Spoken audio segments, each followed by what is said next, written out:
Beb, paano mo ka ni Tute? Pakita mo kay nanay, paano mo ka ni Tute? Paano mo ka ni Tute? B! Paano mo ka ni Tute? Oh, okay, tata yan. Paano muna mo ka ni Tute? Pakita mo.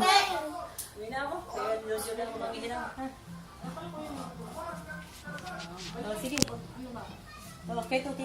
Kay Marlon lang. Okay, anak. Okay, oh.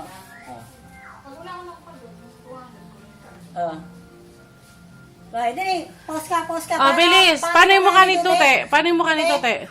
Tuti. Pakita mo kay Uncle Toto. Bilis. Paano mo? Paano mo yung mukha ni Tute? Bye-bye. Babay na kay Uncle Toto. Tawag kay Tyrell. Tawag kay Tyrell. Tama ka? Paano yung mukha ni Tute, be? Kay Tyrell. Be. Kay Tyrell, ha? Be, paano yung mukha ni Tute? Ay, mukha.